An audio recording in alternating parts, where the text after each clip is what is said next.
రావడం నాకు చాలా సంతోషంగా ఉంది.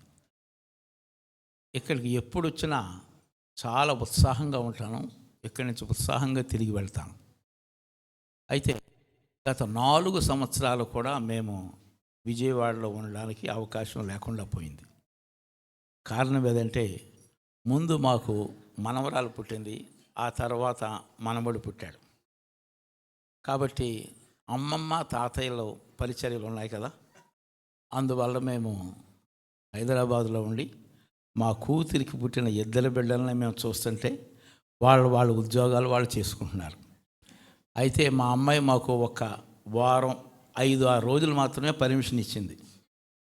ఆ 5-6 రోజుల్లో గబగబా ఇక్కడికి వచ్చి ఇల్లు ఎలా ఉందో చూద్దామని వచ్చాం. అన్నిటికంటే ఎక్కువగా మరలా మిమ్మల్ని అందరినీ చూడడం, ఈ మందిరానికి రావడం చాలా సంతోషంగా ఉంది.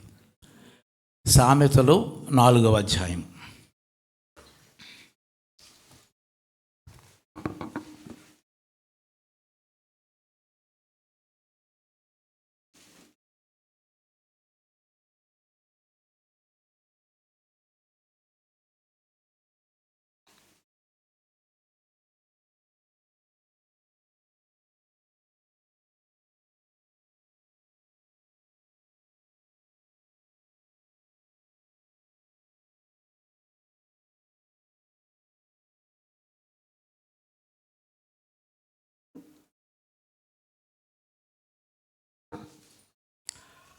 సామెతలు 4వ అధ్యాయము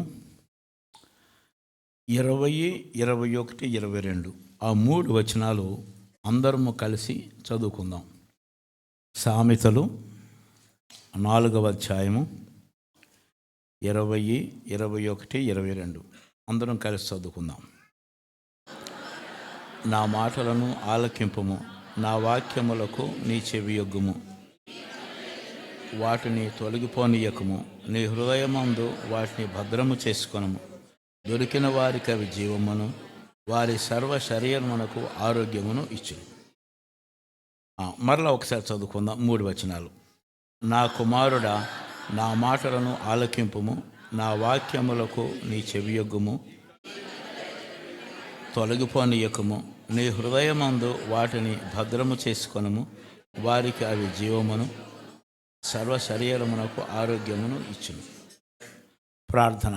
ప్రేమగల తండ్రి, మా అందరితోనూ మీరు మాట్లాడే దేవుడవు. ఆఖరి ఆదివారం 2024వ సంవత్సరంలో మమ్మల్ని ప్రవేశపెట్టారు. మమ్మల్ని దర్శించండి, బలపరచండి. మీ ఆత్మ ద్వారా మా నాయన మమ్మల్ని నడిపించండి. యేసుక్రీస్తు ప్రభు నామములో స్తుతిస్తూ ప్రార్థన చేయుచున్నాము తండ్రి, ఆమేన్. 22వ వచనంలో ఉన్న మాట, సర్వ శరీరమునకు ఆరోగ్యము. చాలా సంతోషకరమైన సంగతి. సర్వ శరీరమునకు ఆరోగ్యం అంటే అందులో కన్ను ఉంది, చెవి ఉంది, గుండెకాయ ఉంది, ఊపిరితిత్తులు ఉన్నాయి. ఇక ఒకటి కాదు, సర్వ శరీరం.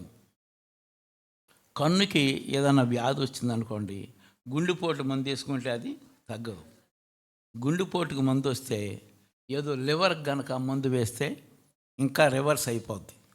కాబట్టి శరీరములో అనేక భాగాలు మనకున్నప్పుడు ఏ భాగం బీపీకి వస్తే షుగర్ మందు వేయకూడదు, షుగర్ వస్తేనే షుగర్ మందు వేయాలి, అవన్నీ తెలుసు. అనేకమైన వ్యాధులు ఇప్పుడు మనకు తెలుసు. ఇవన్నీ కూడా ఆయా అవయవాలకు చెందిన వ్యాధులు. అయితే ఇక్కడ దేవుడు ఒక చక్కని వాగ్దానం మనకిస్తూ ఉన్నాడు. సర్వ శరీరమునకు ఆరోగ్యము అంటే అరికాల నుంచి నడినెత్తి వరకు, లోపల ఉన్న గుండె కావచ్చు, మన తలలో ఉన్న బ్రెయిన్ మెదడు కావచ్చు, నరాలు కావచ్చు, నరాల బలహీనతలు కావచ్చు, ఏ వ్యాధికి కూడా ఆరోగ్యమునిచ్చేది ఏమిటో ఈరోజు దేవుని వాక్యములో నుంచి మనం నేర్చుకుంటున్నాం. 3 మాటలు మనం చూస్తూ ఉన్నాం. అందులో ఒకటి, చక్కగా దేవుడు ఆ సేవకుడిని బలపరిచాడు. 31 అధ్యాయాలు సామెతల్లో రాయబడ్డాయి. ఇది 4వ అధ్యాయము. ఈ 4వ అధ్యాయంలో 3 వచనాల్లో మొదటి 3 మాటలు నా కుమారుడా, అంటే అందులో నా కుమార్తె అని కూడా ఇంక్లూడెడ్. అది మనం అర్థం చేసుకోవాలి. మ్యాన్ అనే పదంలో ఉమన్ ఈజ్ ఇంక్లూడెడ్. అది దేవుని ఉద్దేశం. నా కుమారుడా, లేకపోతే నా కుమార్తె, ఆరా నా కుమారుడు నా కుమార్తెలారా. అంటే ఆ మాట పెద్ద వయసులో ఉన్న తండ్రి గారు తన కుమారుల్ని కుమార్తెల్ని, మనం మనములు అంటాం, ఇంగ్లీష్లో అయితే grand children, grand Sons, grand daughters అంటారు. కాబట్టి వాళ్ళు కూడా కుమారులే. కొడుకు కూడా కుమారుడే, అయితే గ్రాండ్ సన్. అలాగే కొడుకు కూడా వాడు కూడా కుమారుడే, గ్రేట్ గ్రాండ్ సన్. అట్లాగా మనం మాట్లాడతాం. సన్ అనే మాదం డాటర్, కుమారుడు కుమార్తె అనేది మొత్తం వంశానికి సంబంధించింది. నా కుమారుడా లేక నా కుమార్తె అని అనడంలో గొప్ప ఆప్యాయతను మనం చూస్తూ ఉన్నాం. అంటూ నువ్వు నా మాటలకు ఆలకించాలమ్మా. నా మాటలకు నువ్వు చెవియొగ్గాలి. అంటే ఇంకొంచెం డీప్గా చెవియొగ్గి మరీ ఆలకించాలి. తర్వాత 3వది, నా మాటలు నీ కన్నుల ముందు ఉండాలి. ఇప్పుడు 3 మాటలు చెప్తున్నాడు. సాధారణంగా దేవుని మాటలు మన కన్నుల ముందు ఉండాలి అంటే, ఒక ఇంటికి వెళ్ళాను ఏలూరులో. ఆ గుమ్మం దాటి లోపలికి వెళ్తుంటే గుమ్మం మీద చక్కని 2 వచనాలు ఒక అట్ట మీద వ్రాసి తగిలించారు. చాలా బాగుంది. హైదరాబాదులో చాలా కాలం క్రితం ఒక ఇంటికి వెళ్ళాను. అక్కడ ఆ బెడ్రూమ్లో పండుకొని లేచేటప్పటికి దేవుని వాక్యాలు నన్ను ఎంత ఆదరించాయో మర్చిపోలేను. నేను ఏ సమస్యల్లో అయితే ఉన్నానో సరిగ్గా సమాధానం ఆ వాక్యాల్లో ఉంది. కాబట్టి దేవుడు చెప్తా ఉన్నాడు, మీ ఇంట్లో అది బెడ్రూమ్ కావచ్చు, లేక డ్రాయింగ్ రూమ్ కావచ్చు, వరండా కావచ్చు, గుమ్మం మీద కావచ్చు, వాక్యాలు పెట్టుకో. ఏదో అందం కొరకు వాక్యాలు కాదు, వ్రాయించుకో. అట్టల మీద, పోస్టర్స్ మీద. వారానికి ఒకసారి మారుస్తూ ఉండొచ్చు. ఒక మూలన మనం వాక్యాలన్నీ పెట్టుకొని ప్రతి వారమో లేక నెలకి మనం మారుస్తూ ఉంటే ఒక్కొక్క వాక్యము మన కళ్ళకు కనిపిస్తుంది. ఒక సేవకుడు సాక్ష్యం చెప్పాడు. గోడ మీద వాక్యాలు ఉంటాయి కదా, ఆయన చిన్నతనంలో స్కూలుకి వెళ్తూ ఉంటే చూసేవాడంట. ఆయన క్రైస్తవుడు కాదు, వాళ్ళ తాత ముత్తాతలు అందరూ కూడా విగ్రహాలను ఆరాధించిన వారే. అలాగ వెళుతున్నప్పుడు చదివేవాడంట. కొంతకాలం తర్వాత ఆ వాక్యము నా హృదయంలో అలా ఉండిపోయిందంతే, అది నేను మర్చిపోవడం అసాధ్యం అన్నాడు. తర్వాత దేవుడు చాలా ఆశ్చర్యకరంగా దర్శించాడు. ఆయన సాక్ష్యం నిజంగా మనం దేవుని స్తుతిస్తాం. అట్లాగా ప్రభువు 3 మాటలు చెప్తా ఉన్నాడు. నా మాటలు ఆలకించు, నా మాటలకు నువ్వు అంటే సీరియస్గా. 3వది, నీ కన్నుల ఎదుట నా మాటలు ఉంచుకో. ఇట్లాగ చేస్తే ఏం జరుగుద్దో తర్వాత వాక్యంలో ఉంది. అప్పుడు అవి నీ హృదయము అనే పలక మీద ఉండిపోతాయి. ఇంకెవడూ తీసేయలేడు దాన్ని. నీ హృదయం అనే పలక మీద దేవుని వాక్యాలు ఉండిపోతాయి. అంటే వయసు గతించకపోవచ్చు, లేకపోతే ఏ పనుల్లో ఎక్కడెక్కడో ఉండొచ్చు, కానీ హృదయం అనే పలక మీద నా వాక్యాలు ఉండిపోతాయి. ఎవరి హృదయములో అయితే నా వాక్యాలు అలాగ ఉండిపోతాయో వారికి అవి జీవము, నిత్య జీవము, లైఫ్, ఇటర్నల్ లైఫ్ అంటారు, నిత్య జీవము. ప్రభువు కూడా శాస్త్రులతో మాట్లాడుతూ, నిత్య జీవము కొరకు మీరు లేఖనాలు పరిశోధిస్తున్నారు అంటాడు. 5వ అధ్యాయము యోహాను సువార్తలో. అప్పటికి లేఖనాలంటే పాత నిబంధనే వాళ్ళ చేతుల్లో ఉంది, ఇంకా కొత్త నిబంధన రాలేదు కదా ఆ టైంలో. అయితే అవి నన్ను గురించి సాక్ష్యం ఇచ్చుచున్నవి, కాబట్టి ఇటర్నల్ లైఫ్. ఆ తరువాత మాట, సర్వ శరీరమునకు ఆరోగ్యమును ఇచ్చును. కాబట్టి మనం రెండవ మాటని ధ్యానించబోతున్నాం. ఆరోగ్యం యొక్క అవసరత ఎప్పుడు వచ్చింది, ఎందుకు వచ్చింది ఆలోచిస్తే, ప్రభువు ఆదాముని హవ్వని సృష్టించారు. ఆ టైంలో కొంచెం కూడా అనారోగ్యం లేదు. కడుపు నొప్పి కానీ, తలనొప్పి కానీ, నడుము నొప్పి కానీ, మోకాలు నొప్పి కానీ అసలు వాళ్ళకి తెలియదంతే. Full of energy, full of strength, శక్తి, బలం, కంటి చూపు తగ్గడం కానీ లేదు. అలాగ వాళ్ళు ఏదైనా మనవులో ఎన్ని సంవత్సరాలు ఉన్నారో మనకు తెలియదు. ఉన్నారు ఏదైనా మనవులో. తర్వాత శోధన. అయితే ఒక టైంలో వారు మోసగించబడ్డారు సాతాను చేత. సాతాను మాటలు నమ్మారు, దేవుని మాటలు నమ్మలేకపోయారు. సాతానికి లోబడిపోయారు, దేవుణ్ణి ఎదిరించారు.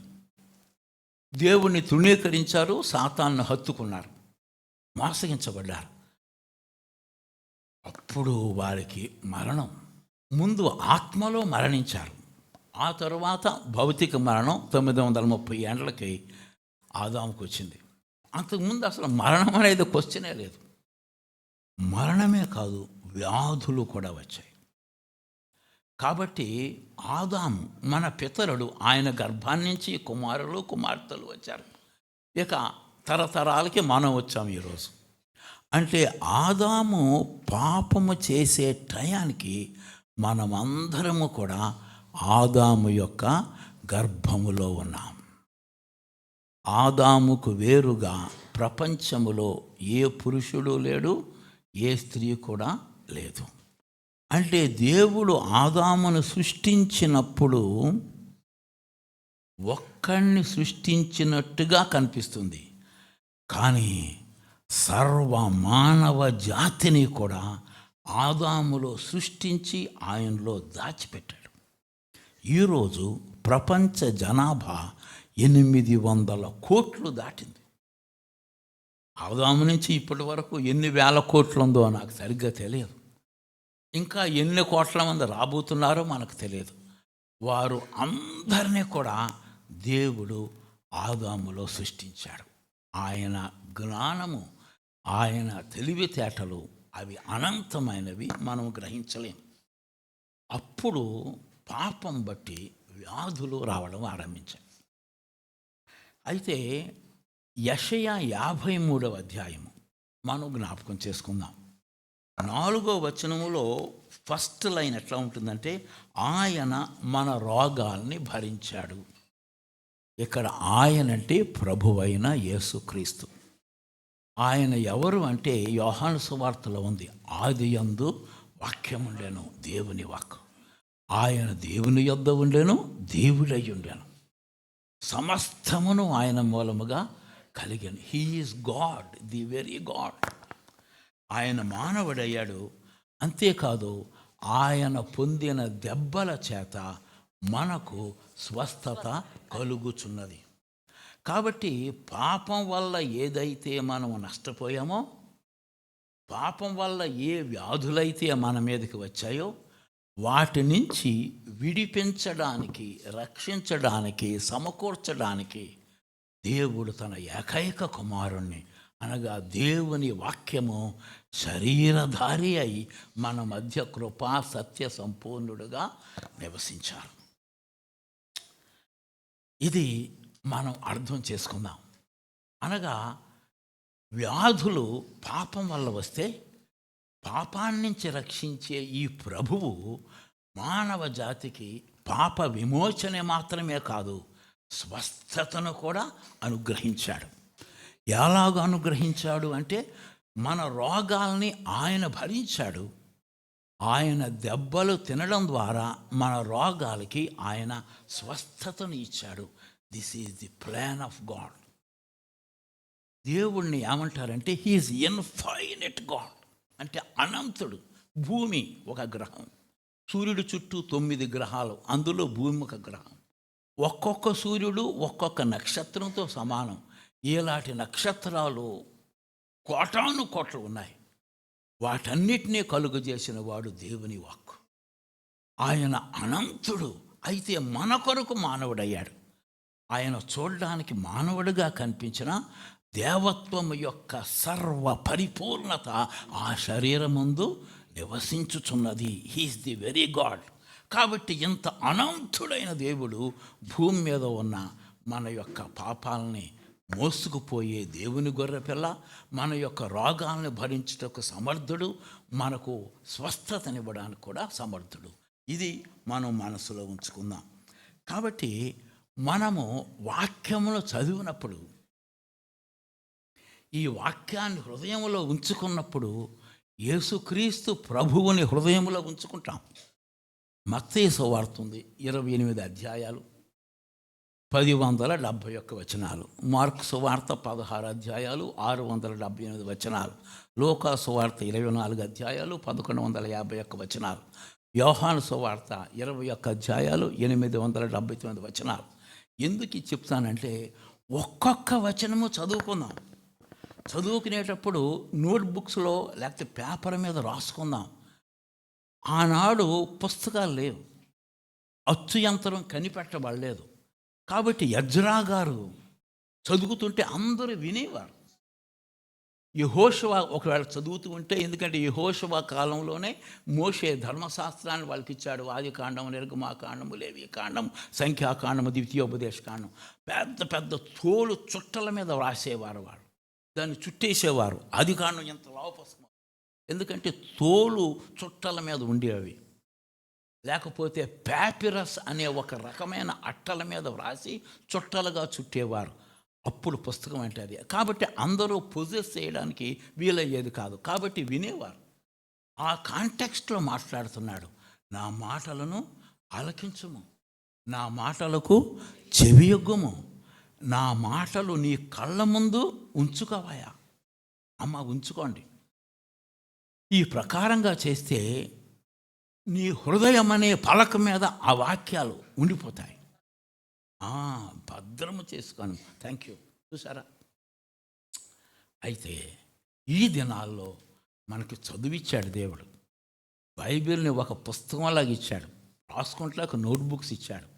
కాబట్టి మన పని చదివినా రాసినా మరలా జ్ఞాపకం చేసుకుంటూ ధ్యానించుకున్న మన గురి ఏదంటే ఈ 66 పుస్తకాల దేవుని వాక్యం.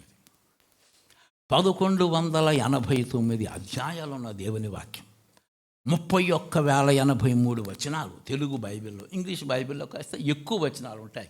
ఎక్కువ వచనాలు ఉన్నాయంటే ఎక్కువ మ్యాటర్ ఉందని కాదు.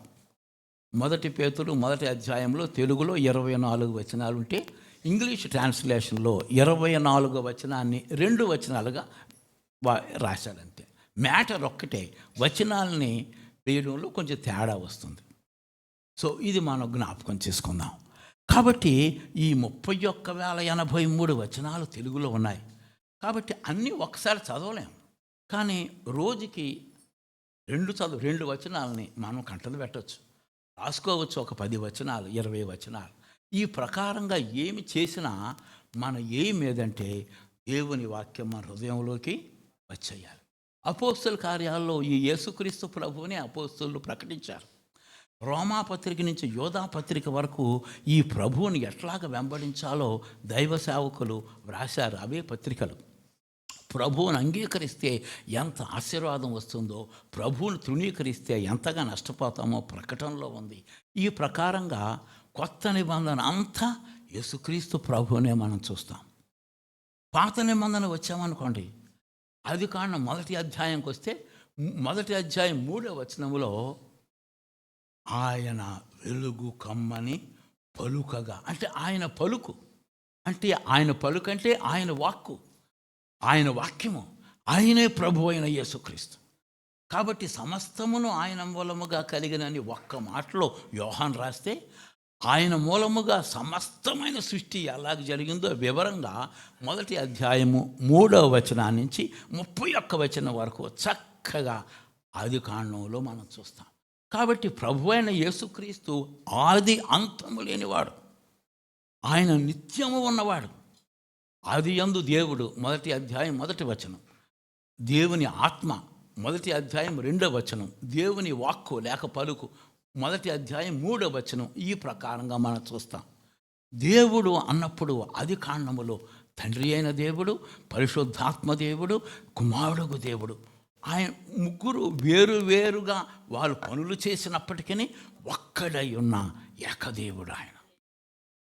ఆయనే అదృశ్య దేవుని యొక్క స్వరూపం ప్రభు అయిన యేసుక్రీస్తు. కాబట్టి ప్రభు అయిన యేసుక్రీస్తుని కొత్త నిబంధనలో ఎలా చూడగలమో పాత నిబంధనలో కూడా చూడగలం. కానీ కొంచెం కష్టపడాలి, బాగా చదవాలి. 4-5 సార్లు చదువుతూ ఉంటుంటే పాత నిబంధనలో ఉన్న 39 పుస్తకాల్లో కూడా మనం ప్రభు అయిన యేసుక్రీస్తుని చూస్తాం. ఏది ఏమైనా అసలు సారాంశం ఒక్కటే. 1వ అధ్యాయము 1 కొరింథీ 31లో అంటాడు, ఆయనే దేవుని జ్ఞానం, ఆయనే విమోచన, ఆయనే దేవుని పరిశుద్ధత అంటూ ఆ ప్రభువు గురించి మనకు తెలుస్తారు. కాబట్టి పాత నిబంధనలు దేవుని బాహువు ప్రభు అయిన యేసుక్రీస్తు, దేవుని జ్ఞానము, దేవుని వాక్కు ప్రభు అయిన యేసుక్రీస్తు. ఈ ప్రకారంగా మనం అర్థం చేసుకోవాలి. కాబట్టి ఇప్పుడు గ్రహిస్తాం. వాక్యాన్ని చదువుకుంటున్నాం కాదు, వాక్యాన్ని రాసుకుంటున్నాం కాదు.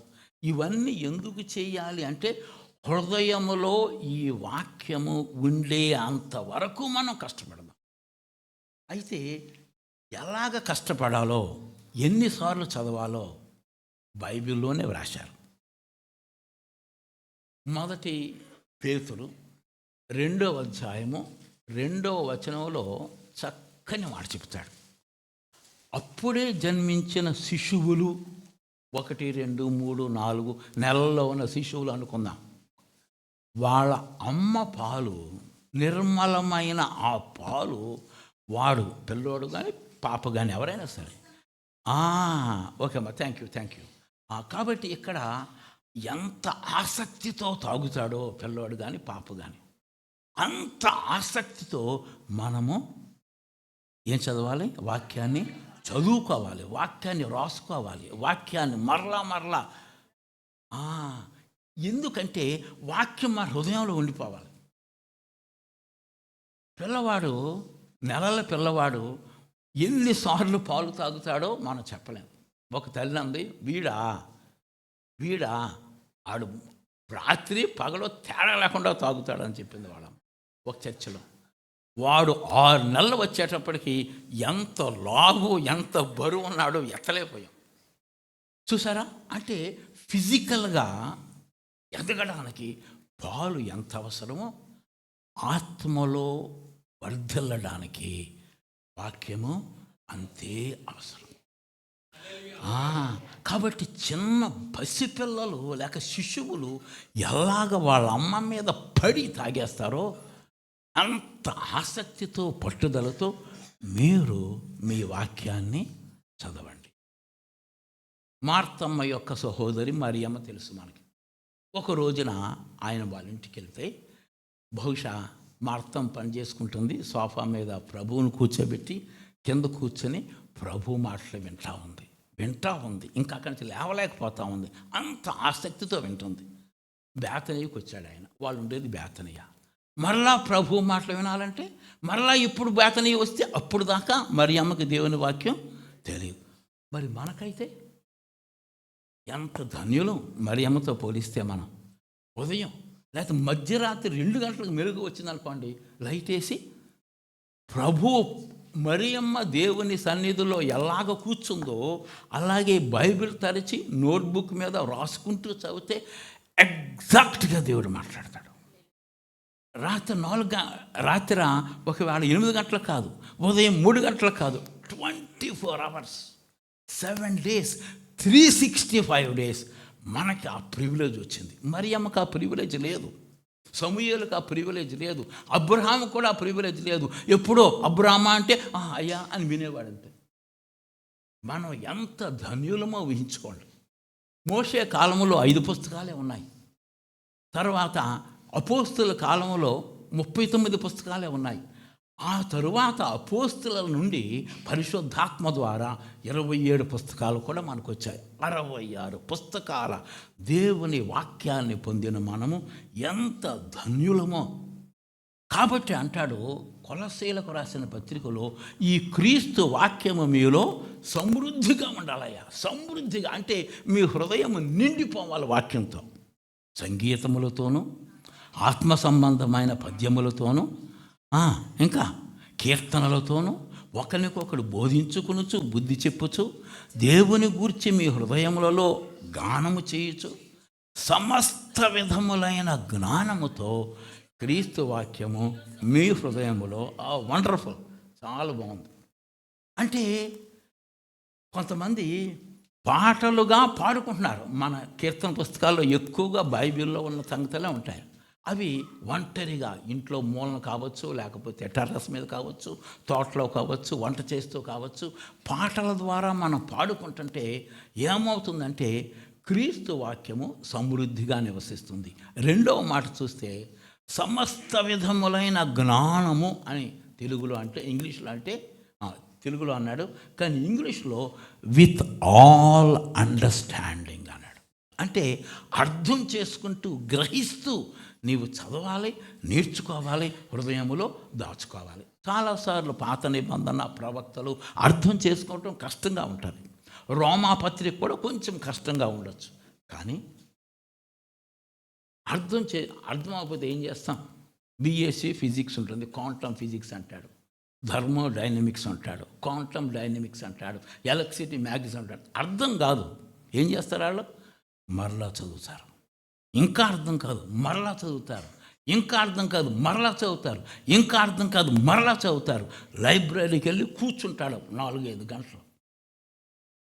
And he understands. అట్లానే మనం కూడా అర్థం కాకపోతే పక్కన పెట్టడం కాదు, అర్థం కాకపోతే రాసుకుందాం. అర్థం కాకపోయినా కానీ మరలా చదివి హృదయంలో దాచుకుంటే రైట్ టైంలో పరిశుద్ధాత్మ దేవుడు బ్యూటిఫుల్గా అద్భుతంగా నీతో మాట్లాడతాడు. ప్రభువా ఎంత చక్కగా మాట్లాడావు అంటాం. కాబట్టి మనం చేయాలి. తర్వాత ఎలా హృదయంలో దాచుకోవాలంటే 1వ కీర్తనలో తెలుసు, రాత్రింబగళ్ళు దివారాత్రములు బ్యూటిఫుల్ ధ్యానించడము అని అంటే ఒక ఆయన చెప్తారు, ఇట్లా మీ గేదె కానీ మీ ఆవు కానీ పొలానికి తీసుకెళ్ళిపోతే మా తాతయ్య మా నాయన అమ్మల దగ్గర గేదెలుండి మేము కూడా వెళ్ళేవాళ్ళం. వాళ్ళు కూడా గబ మేసేసి ఏం చేస్తుంది, ఉండలు చేసి లోపల పెట్టుకుంటుంది. పాకలో కట్టేస్తారు. పాక అంటే తెలుసు కదా, తిని చాలాసేపు అయిపోయింది. అయితే పాకలో ఉన్నప్పుడు నములుతూ ఉంటుంది. ఏంద్రీ ఇది నములుతుంది, ఎప్పుడో తింది కదా అనుకుంటే అదట ఉండలుగా చేసుకుని పచ్చగడ్డిని లోపల దాచుకుని అంటే ఒక ఉండ వస్తుందట. అప్పుడు అది నములుతూ ఉంటుంది. అంటే ఆల్రెడీ తిని దాచుకున్న ఆ గడ్డిని నములుతూ ఉండి ఎంజాయ్ చేస్తుంది. ధ్యానించుట అంటే ఆ ప్రకారంగా కూడా చెప్తారు. అంటే మీరు నేర్చుకున్న వాక్యం, చదువుకున్న వాక్యం, లేకపోతే బైబిల్ తీసి అంతకుముందు విన్న వాక్యమే మరలా మనసంతా దాని మీద పెట్టి ప్రభు వైపు చూస్తూ ఉంటే పరిశుద్ధాత్మ దేవుడు ఏం చేస్తాడు? జుంటె తేనె ధారల కంటే మధురమండి అంటాడంట. బంగారు కంటేను విస్తారమైన, మై గాడ్ 19వ వచనం చూస్తాం. సో మనం వాటిని ఎంజాయ్ చేయాలి. అంతేకాదు దేవుని వాక్యాన్ని హృదయములో ఇందాక చదువుకున్నాం కదా, కొలసేలో గానము చేయొచ్చు, పాటలుగా మనం పాడుకోవాలి. This is very very important. ఈ ప్రకారంగా మనం ఎప్పుడైతే చేస్తూ ఉంటామో, ముందేమన్నారు? ఆలకించుము, తర్వాత చెవియొగ్గుము, కళ్ళ ముందు రాసుకో. అవి చేస్తే హృదయం అనే పలక మీద ఉంటుంది. ఎందుకంటే ఆ దినాల్లో బైబిల్ లేదు, నోట్బుక్స్ లేవు, పెన్ను లేదు రాసుకోవడానికి.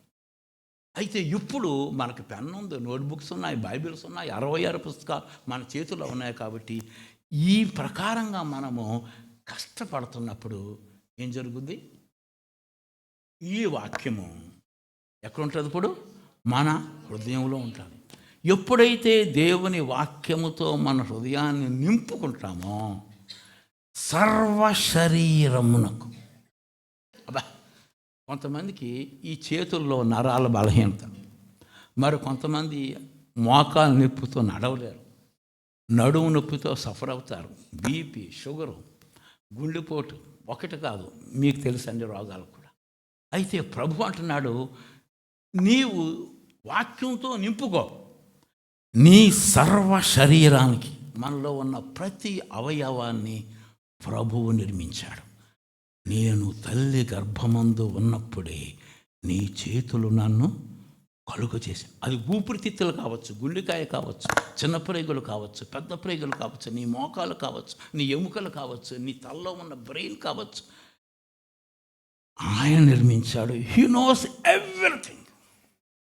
కాబట్టి ప్రభు అంటాడు, నువ్వు నీ హృదయాన్ని నా వాక్యంతో నింపుగాయా, నీ శరీరానికి నేను ఆరోగ్యాన్ని ఇస్తాను. God's promise. అసలు ఆయన ప్రామిస్ తప్పలేడు ఆయన. బికాస్ నమ్మదగిన దేవుడు, సర్వశక్తిమంతుడు. ఒక్కొక్కసారి తల్లిదండ్రులు చెప్తారు, అరే నీకు సైకిల్ కొనిస్తాను రా అంటాడు. వాడు ఎదురు చూస్తాడు, అరే ఈ మంత్లో నాకు చాలా కట్ అయిందిరా శాలరీ, నీకు సైకిల్ కొనివ్వలేకపోయాను రా అంటాడు. నెక్స్ట్ మంత్ అంటాడు, నెక్స్ట్ మంత్ ఏదో ప్రాబ్లం వస్తుంది, ఇవ్వలేడు. ఎందుకంటే మన తల్లిదండ్రులు సర్వశక్తిమంతులు కాదు. మన దేవుడు నమ్మదగినవాడు.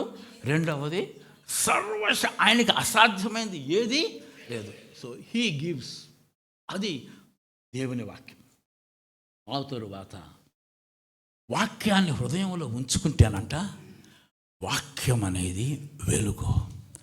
ఆ వాక్యము మన హృదయములో, మన అంతరంగములో ప్రకాశిస్తుంది. ఎప్పుడైతే వాక్యపు వెలుగు మన హృదయం మీద, మన యొక్క అంతరంగం అంటే deep down in our thoughts అంటారు, మన ఆలోచనలు, మన తలంపులు, మన కోరికలు, మన ఊహలు, ఇవన్నీ మన అంతరంగ స్వభావాన్ని చూపిస్తాయి. అందులో దేవునికి విరుద్ధమైనవి, అనగా దేవునిని తృణీకరించేవి, లేక దేవునిని ఎదిరించేవి, ఇవి పాప స్వభావం మనకు దేవుడు చూపిస్తాడు. మీకు 70 ఏళ్ళు వచ్చినా 60 ఏళ్ళు వచ్చినా తల్లిని తండ్రిని సన్మానించుము. ముదిమియందు నీ తల్లిని నిర్లక్ష్య పెట్టకము. ఒక టైం వస్తుంది, 80 ఏళ్ళు 90 ఏళ్ళు ఉన్న డాడీ కావచ్చు, మమ్మీ కావచ్చు, వారు బాత్రూంలోకి వెళ్ళాక బెడ్స్ అన్నీ పాడైపోతాయి. విసుక్కోవద్దు. విసుక్కోకుండా, ఒకవేళ విసుక్కుంటే దేవుని వాక్యం మనకి చెప్పదు. ఎందుకంటే దేవుడు అంటాడు, మీ అమ్మా నాన్న ఎప్పుడో తీసేసుకునేవాడిని అయ్యి నేను, కానీ మీ అమ్మా నాన్నకి 80 వచ్చినా 90 వచ్చినా ఉంచాను. ఎందుకంటే తెలుసా, వారిని కనుక నువ్వు సన్మానిస్తే నీవు నివసించు నీ దేశములో నీవు దీర్ఘాయుష్మంతుడు అవుతావు. దీర్ఘాయు అంటే ఎక్కువ కాలం ఆరోగ్యంతో బలంతో ఉండడం మాత్రమే కాదు, సకల సంపదలు మనకు అనుగ్రహించడానికి మన అమ్మ మా నాన్న ఇంకా బతికే ఉన్నారు. నిజంగా చెప్తున్నాను. కొన్ని కుటుంబాలు మీరు చూడండి, కుమారులు కుమార్తెలు వాళ్ళ అమ్మని వాళ్ళ నాన్నని అన్ని సమయాల్లో, అంటే ఇది ఆపర్చునిటీ, అవకాశం. మనం దేవుని దీవెనలు పొందడానికి ముసలోళ్ళైన అమ్మలో నాన్నలు ఉన్నారు. మనం విసుకుంటున్నాం అనుకోండి, వాక్యం గుర్తుకొస్తుంది. ముదిమియందు నీ తల్లిని నిర్లక్ష్య పెట్టకము. నువ్వు చిన్నప్పుడు కాదు మీ నాన్న అమ్మని సన్మానించడం, యవనస్తులుగా ఉన్నప్పుడు కాదు, ఈ ప్రతి వయసులోనూ సన్మానించడం మన భాగ్యం. ఎందుకంటే అది దేవుని చిత్తాన్ని మనం చేసినప్పుడు దేవుడు జాలనంత విస్తారముగా దీవెనలు కుమ్మరిస్తాడు. ఒకవేళ మనము దేవునికి ఏమన్నా వ్యతిరేకంగా ఉంటే దేవుని వాక్యం మనకి చూపిస్తుంది. అదే వాక్యపు వెలుగంటాం. కొంతమందికి సరిగ్గా చదువు రాదు, మనం వాళ్ళని తక్కువగా చూసామనుకోండి, ఇది గర్వము అంటాడు దేవుడు. నా వలే నన్ను నేను గౌరవించుకుంటున్నట్టు, ప్రేమించినట్టు నా పొరుగువాడిని కూడా ప్రేమించాలి. ఇంట్లో పనిచేసే అమ్మాయి కావచ్చు, లేకపోతే పొలములో పాలేరు కావచ్చు, లేకపోతే మన యొక్క జాబ్ చేసినప్పుడు ఇంట్లో ఉన్న ఒక ప్యూన్ కావచ్చు, లేకపోతే ఇంకొకడు కావచ్చు, మరి ఒకడు కావచ్చు. ఎప్పుడైతే ఎవరన్నా మనం తక్కువగా చూసామనుకోండి, ఏం చేస్తున్నాం మనం? గర్వం. ముఖ్యంగా మన తెలుగు వాళ్ళకున్న ఒక దౌర్భాగ్యం ఏదంటే, ఆడికి పెళ్ళైతే వాళ్ళ మామ దగ్గరికి వెళ్తే అల్లుడా మజాక అంటాడు. ఆడు ఏదో పైనుంచి గుడిపడినట్టు. వాళ్ళ మామగారికి కూడా కొడుకున్నాడు, వీడేమో అల్లుడు. అయితే నేను వెళ్తే మా మావేంటి కుర్చీలో కూర్చున్నాడు, లెగడేంటి అంటాడు వీడు. ఆడింటికి వెళ్తే మొత్తం బామ్మర్దులు, మామగారు, అత్తగారు అందరికీ పరిచయం చేయాలంటాడు. అల్లుడా మజాక, ఇది తెలుగులో బుద్ధి లేని పని. ఇలాగ పొగరబోతు బుద్ధులు ఉంటే దేవుని వాక్యం మనకి చూపిస్తాము. మీ నాన్న తండ్రిని కూడా, నీ భార్య తండ్రిని కూడా నువ్వేం చేయాలి? గౌరవించాలి, సన్మానించాలి. మీ నాన్న, నీ తండ్రి, నీ భార్య తండ్రి, మీ ఇద్దరికీ వాళ్ళిద్దరూ ఫాదర్స్. కాబట్టి అది మనకు తెలియదు. మన కల్చర్లో ఏంటి, అల్లుడంటే సూపర్, కాదురా బుద్ధి లేనోడా అని దేవుని వాక్యం సరి చేస్తుంది. అంటే అర్థం ఏదంటే, దేవుని వాక్యం ద్వారా మన కల్చర్లో, లేకపోతే మన యొక్క తరతరాల నుంచి వచ్చిన మన హృదయంలో ఉన్న చెడుగును చూపిస్తారు. ఎప్పుడైతే ఒప్పుకుంటామో ఆయన క్షమించేవాడే కాదు, సమస్త దుర్నీతి నుంచి కడుగుతాడు. అంతేకాదు పవిత్ర పరుస్తాడు. అంటే తన పవిత్రతను మనకు ఇచ్చేస్తాడంతే, మీద కుమ్మరించేస్తాడు. ఆయన పవిత్రత అంటే యేసుక్రీస్తు ప్రభువు ఎలాగూ జీవించారో అది అబ్సల్యూట్ పవిత్రత, దాన్ని మనకిస్తాడు. దాన్నే పవిత్రపరచును అన్నాడు. కాబట్టి దేవుని వాక్యాన్ని హృదయంలో ఉంచుకుంటే మన పాపాలు మనం చూడగలం, ఒప్పుకొనగలం, కడగబడగలం, ఆయన పవిత్రతతో నింపబడగలం. ఆ తరువాత చాలాసార్లు మనమందరం మనుషులమే కదా, దేవుని వాక్యం అస్సలు చదవబుద్ధి కాదు. టీవీ ముందు సీరియల్ చూడాలనిపిస్తుంది చాలాసార్లు. ఎందుకు వచ్చింది బైబిల్? చాలా బైబిల్ మీద ఎప్పుడు మనకి ఇష్టం ఉండదంటే, హృదయంలోనంట కోపము, ద్వేషము, పగ, అసూయ, ఇతరులను క్షమించలేకపోవడం, అపవిత్రమైన చూపులు, అపవిత్రమైన మాటలు, అపవిత్రమైన దృశ్యాలు, ఇలాంటివి సమస్తమైన దుర్నీతి మనకు తెలుసు, చెప్పవసరంలా. అది గనక మన హృదయంలో ఉంచుకున్నామంటే బైబిల్ చదవబుద్ధి కాదండి. ఒక దైవ సేవకుడు చెప్పాడు, అన్నాడు, ఈ పుస్తకము నిన్ను పాపము నుంచి దూరముగా ఉంచును. అంటే ఈ పుస్తకాన్ని నీ హృదయంలో కలిగి ఉంటే నువ్వు పాపానికి దూరంగా ఉంటావు. ఇంకొక మాట కూడా చెప్పాడు, నీవు గనక నీ హృదయంలో పాపాన్ని ఉంచుకుంటే నీ పాపము నిన్ను ఈ పుస్తకము నుండి దూరముగా పెడుతుంది. అయితే పాపం లేకుండా ఉంటామా? ఉండం. అసూయ లేకుండా ఉంటామా? ఉండం. కోపం ఉంటుంది, ద్వేషం ఉంటుంది, పగ ఉంటుంది, క్షమించలేకపోవడం, అన్నీ ఉంటాయి మనలో. ఎందుకంటే ఆదాము నుంచి సంక్రమించాయి. ఎప్పుడైతే దేవుని వాక్యం మీద మనకి ఆసక్తిగా, చిన్నపిల్లోడు వాళ్ళమ్మ పాలు తాగినట్టుగా తాగే మనసు మనకు లేదో, మనం చేయవలసిందల్లా గదిలోకి వెళ్తాం, తలుపేసుకుంటాం. ప్రభు అంటాడు, నీవు ప్రార్థన చేయనప్పుడు నీ గదిలోనికి వెళ్ళి తలుపేసుకో. మత్తయి 6:6. అక్కడ నీ హృదయాన్ని కుమ్మరించు, నీలో ఉన్న చెడుగు, నీలో ఉన్న ద్వేషం. ఎందుకంటే ఎందుకు తలుపేసుకోవాలంటే, ఇంకొకరు ఎందుకు రావాలి? నీ భర్త ఎందుకు రావాలి? లేకపోతే నీ భార్య ఎందుకు రావాలి? మీ తమ్ముడు, మీ చెల్లి ఎందుకు రావాలి? That is personal time with God. ఈ లోకములో ప్రతి ఒక్కరికి కూడా దేవునితో ఇంటిమేట్ పర్సనల్ టైం కావాలి. 10వ తరగతి వరకు మా అమ్మ నాన్న దగ్గర ఉన్నాం. తర్వాత కాలేజీకి వెళ్ళిపోయాం. ఎప్పుడైనా హాలిడేస్కి వచ్చేవాళ్ళం అంతే. అమ్మకి నాన్నకి కొంతసేపు. అలాగే భార్యాభర్తలు అవుతాం, కలిసే ఉంటాం. కానీ ఆ పనులు అనుకుంటాయి, మన పనులు, మన ఉద్యోగాలు మనకుంటాయి. మరి సాయంకాలం వస్తాం, కలిసి భోంచేస్తాం.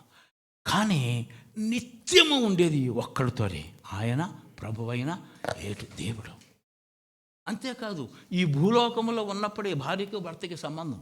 ఒకసారి ఈ లోకాన్ని వదిలిపెట్టిన తర్వాత మరి పరలోకంలో భార్యలు భర్తలు ఎవరుండరు. అయితే ఈ లోకములో ఉన్నంతకాలము దేవునితో మనం సంబంధం కలిగి ఉండగలం.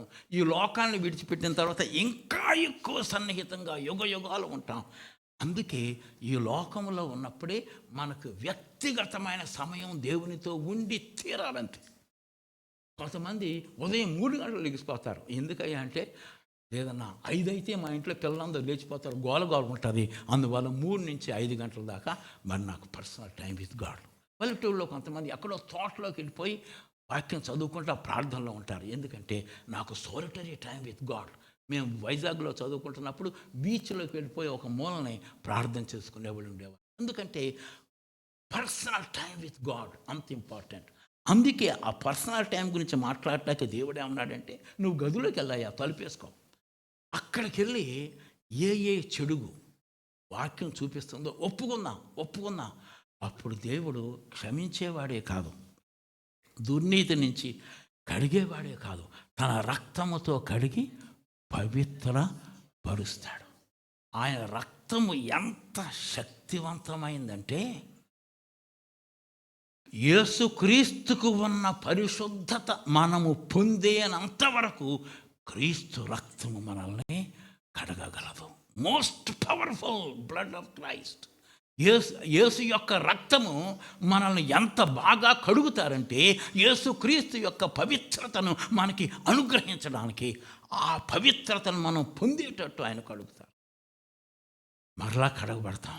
Again special interest. కడగబడమే కాదు, దేవుడు ఆత్మతో మనం నింపుతాడు.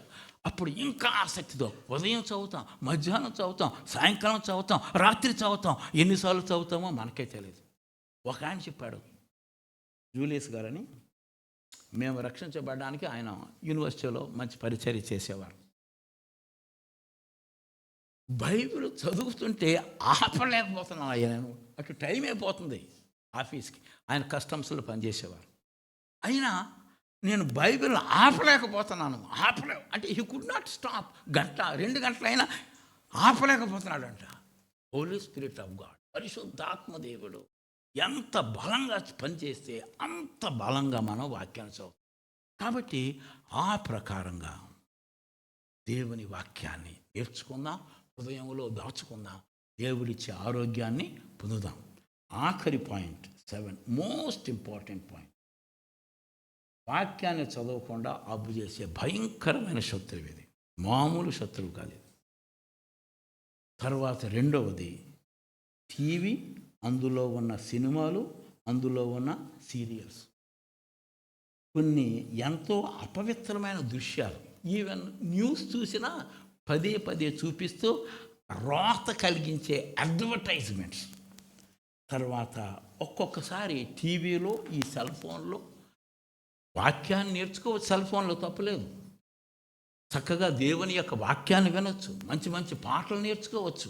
కానీ దుష్టుడు మనల్ని లాగేయడం ద్వారా టైం అంతా సెల్ ఫోన్కి, లేకపోతే ఇతరులతోటి వ్యర్థమైన మాటలు గంటల కొద్దీ మాట్లాడి చాలామంది మంచి దైవజనులు, స్త్రీలు, పురుషులు సమయాన్ని ఇది దోచుకోవడం ద్వారా వాక్యానికి దూరం అయిపోతుంది. ఒకవేళ అనుకోవచ్చు, నేను ఇక్కడ నుంచి టీవీ చూడను, లేకపోతే సెల్ ఫోన్లో ఎక్కువసేపు తీర్మానం మీరు చేసుకోవచ్చు. 4 రోజులు అయ్యాక మరలా మనం తప్పిపోతూ ఉంటాం. కాబట్టి ప్రభు అన్నాడు, తన ప్రజలను వారి పాపము నుండి ఆయనే రక్షించు. చెప్పుకుందాం, ప్రభా టీవీని వదలలేకపోతున్నాను ప్రభా. ఒప్పుకుందాం, ఏమి దాచుకోవద్దు. అందుకే గదిలోకి వెళ్ళి తలుపేసుకొని కుమ్మరించుకోమంటాడు. సెల్ ఫోన్లో ఉన్న చెత్త, పరమ చెత్త చూడకుండా ఉండలేకపోతున్నానయ్యా, అలవాటైపోయాను. అంతేకాదు, వ్యర్థమైన మాటలు గంటల కొలది నేను ఫోన్లో మాట్లాడుతున్నాను. Waste of time. టీవీ ముందు లెగలేకపోతున్నాను ప్రభా. ప్రభు ఏం చేస్తారు? ఎప్పుడైతే మనం ఒప్పుకుంటామో తన ప్రజలను ఆ ఉచ్చు నుంచి, ఆ పట్టు నుంచి విడిపిస్తాడు. అందరూ టీవీ చూస్తున్నా పక్క నుంచి వెళ్ళిపోయి వేరే చోట కూర్చొని చదువుకుంటాం. ఎక్కడ ప్లేస్ లేకపోతే కిచెన్లోకి వెళ్ళైనా మనం చదువుకుంటాం. ఎందుకంటే మన హృదయం వాక్యాన్ని చదవడం కొరకు తొందర చేస్తుంది. ఒక ఆశ్చర్యకరమైన సంగతి మీకు చెప్పాలి. ముస్లిం ఉమెన్, ఆమె ముస్లిం, చదువుకున్నది 5-6 తరగతులు చదువుకుంటుంది అంతే. వాళ్ళకి చిన్న హోటల్, పల్లెటూళ్ళు చిన్న హోటల్, పొద్దున్న ఇడ్లీ ఏదో వేస్తారు, మధ్యాహ్నం ఏదో వడ ఏదో వేస్తారు. అదే వాళ్ళ జీవనాధారం, భార్య భర్తలు, కుటుంబం. అయితే వాళ్ళ భర్త యొక్క సహోదరి, ఆడబడుచు అంటాం కదా, ఆమె ప్రభువుని నమ్ముకుంటే ఆమె ద్వారా ఈమె కూడా వింది. దొరికింది ఆమెకు బైబిల్. అంటే చదవడం ఈమె ఆరంభించారు. రక్షణ పొందడమే కాదు, అసలు ఏంటి ఇంత బాగుంది అంటే ఎంత బాగుంది అంటే అని ఎట్లా చదివిందంటే ఆమె బైబిల్ అలా పట్టేసుకుని 31 అధ్యాయాలు ఏది ఆమె ఏకబిగిని చెప్పేసింది. మీరు యూట్యూబ్లో చూడవచ్చు. ఏకబిగిని అంటే అంటే ఎంత వాక్యం ఎంత కాలం నాకు తెలియదు. చదివింది 5వ తరగతి ఎంతో, చదవడం రాయడం వచ్చి అంతే. ఇంకొక ఆయన ఉన్నాడు, ఆయన పేరు కృష్ణ. అది నేను యూట్యూబ్లో చూశాను. మన ఆంధ్రావాడే. ఎక్కడ అన్ని నామాలు స్ట్రాంగ్స్ అన్నమాట. ఆయన ఆ ఫెయిత్లో పైన నామాలు ఆయన ఫోటో వేశాడు. సౌదీ అరేబియాలో ఇంజనీర్గా ఉద్యోగం చేయటకి వెళ్ళాడు. అక్కడ దేవుడు అంటాడు, దేవుని నమ్ముకున్న తర్వాత రోజుకి 18 గంటలు చదివాడు వాక్యం. నా గుండె ఆగిపోయింది. 18 అంటే 4 గంటలు నిద్రపోయేవాడేమో, ఓ 2 గంటల భోజనానికేమో. అంటే అసలు తాను తన భార్య కూడా ఈ వాక్యం ఎంతకాలం నాకు తెలియదు. ఎంత సంతోషం. కాబట్టి మనం వాక్యాన్ని నేర్చుకుందాం, హృదయంలో దాచుకుందాం, హృదయాన్ని నింపుకుందాం. సెల్ ఫోన్తో నింపుకోవద్దు, సీరియల్స్తో నింపుకోవద్దు, సినిమా యాక్టర్లతో నింపుకోవద్దు, ఫుట్బాల్ క్రికెట్ ప్లేయర్స్తో నింపుకోవద్దు. సమృద్ధిగా వాక్యం నివసించాలి, పొంగి పొరలాలి వాక్యం. అప్పుడు మీ కిడ్నీ కానీ, మీ హార్ట్ కానీ, మీ బ్రెయిన్ కానీ, మీ నరాలు కానీ, మీ మోకాళ్ళు కానీ, మీ నడుము నొప్పులు కానీ దేవుడు స్వస్థపరుస్తాడు. 120 ఏళ్ల వయసులో మోషే గారు అంటాడు, 70 ఏళ్ళు 80 ఏళ్ళు అని రాసిన ఆ మనిషి 120 ఏళ్ళ వయసులో కొండలెక్కి దిగాడు. దిగినప్పుడు రాళ్ళు పట్టుకొచ్చాడు, పలకలు. ఎంత బలం ఉంది! ఆయన కంటి చూపు తగ్గలేదు, నరాల సత్తువ తగ్గలేదంట. అంటే దేవుని వాక్యం. ఎందుకంటే ఆయన దేవుని వాక్యాన్ని గుడారంలో ఉండి స్నేహితుడితో మాట్లాడినట్టుగా మాట్లాడుతూ ఉండేవాడు. దేవుని వాక్యం ఆయనకి ఎంత బలం ఇచ్చిందంటే 120 ఏళ్ల వయసులో, 120 ఏళ్ల వయసు అంటే మంచం మీద పడలేదు ఆయన. కంటి చూపు తగ్గలేదు, నరాల సత్తువ తగ్గలేదు. What a blessing!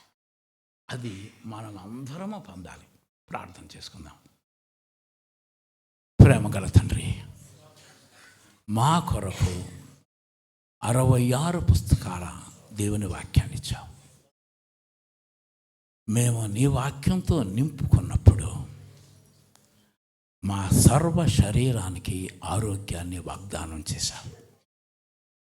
మేమే కాదు, మా కుమారులు, మా కుమార్తెలు, మా పొరుగువారు అందరము కూడా నీ వాక్యాన్ని ధ్యానిస్తూ నేర్చుకుంటూ హృదయంలో దాచుకోవడం నేర్పించండి. టీవీ కంట్రోల్లో ఉండడానికి, మొబైల్ సెల్ ఫోన్ కంట్రోల్లో ఉండడానికి, పొరుగు వాళ్ళతో అనవసరమైన మాటలు మాట్లాడకుండా, దారిపోయేటప్పుడు వాల్ పోస్టర్లో ఉన్న రోత మురికి దృశ్యాలు చూడకుండా మమ్మల్ని కాపాడండి నాయన. మేము ఆనాడు మోషేతో నువ్వు రోజు మాట్లాడేవాడు. ఈరోజు కూడా మాతో మాట్లాడడానికి 66 పుస్తకాలు బైబిల్ ఇచ్చారు. మోషే ఎలాగైతే మాట్లాడాడో మేము నీ వాక్యం ద్వారా నీతో మాట్లాడతాం, నీ స్వరాన్ని వింటాం. స్తోత్రం తండ్రి, స్తోత్రం ప్రభువా. ఈ మందిరాన్ని, పాస్టర్ గారిని, అందరినీ పేరు పేరున ఆశీర్వదించండి. వాక్యంతో బలపడాలి. అనేకులకు వీరు ఆశీర్వాదం కారణం కావాలి. ఈ మందిరము ఈ యొక్క రాష్ట్రానికి, ఈ దేశానికి ఆశీర్వాద కారణంగా, ప్రపంచానికి ఆశీర్వాద కారణంగా వాక్యాన్ని వెదజల్లే వ్యక్తులుగా ఈ బిడ్డల్ని మీరు అభిషేకించండి. మా హృదయం వాక్యంతో నింపినప్పుడు మా నోరు వాక్యాన్ని మాట్లాడుతుంది కనుక బలపరచండి. యేసుక్రీస్తు ప్రభు నామములో స్తుతిస్తూ ప్రార్థన చేయుచున్నాము తండ్రి.